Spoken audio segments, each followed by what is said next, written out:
Bakersfield Music Hall of Fame in downtown Bakersfield. He made clear that his primary focus, if elected, would be public safety, also addressing ongoing concerns about homelessness and its impacts on residents and businesses alike. He will run against Louis Gill, the former CEO of the Bakersfield Homeless Center. Gill announcing his candidacy for the seat the day after current 3rd District Supervisor Mike Maggard announced that he will not seek another term. Well, oftentimes the devil is in the details when it comes to campaign finance law. Another wrinkle revealed itself recently when Louis Gill, as you heard, dropped his challenge to Congressman Kevin McCarthy in order to run for county supervisor. Here in studio to explain is 17's Robert Price. When Louis Gill, the former executive director of the Bakersfield Homeless Center, announced he was entering politics to run for Congress, the campaign contributions started rolling in.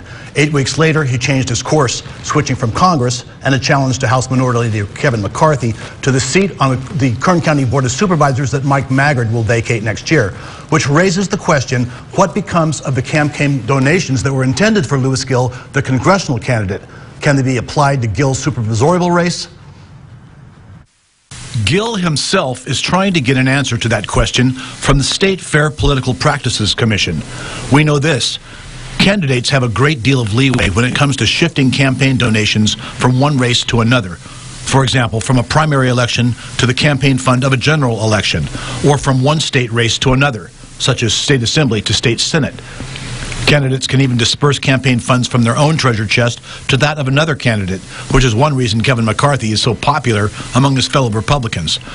Through the third quarter of 2020, McCarthy accepted $9.3 million in campaign donations and gave $7 million of it to other Republicans and Republican organizations.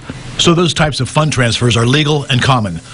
But what are the rules when it comes to campaign fund transfers from a federal race like Congress to a non-federal race like county supervisor? Gill has asked the State Fair Political Practices Commission, and so has 17 News.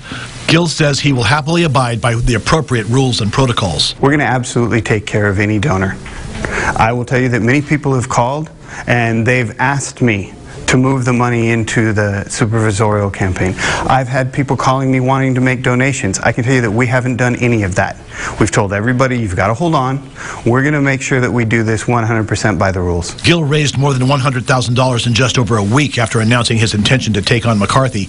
The exact amount isn't certain because the reporting period hasn't closed, and Gill said none of those funds will be transferred to a supervisorial race until he gets clarification. Now, Democrats Marissa Wood and Bruno Amato are still in the race against Kevin McCarthy, and the newly redrawn 20th Congressional District is what they're shooting for. Gill's opponents in the 3rd District Supervisor's race are Brian Smith and, unofficially, Maggard aide Jeff Flores. In studio, Robert Price, 17 News. All right.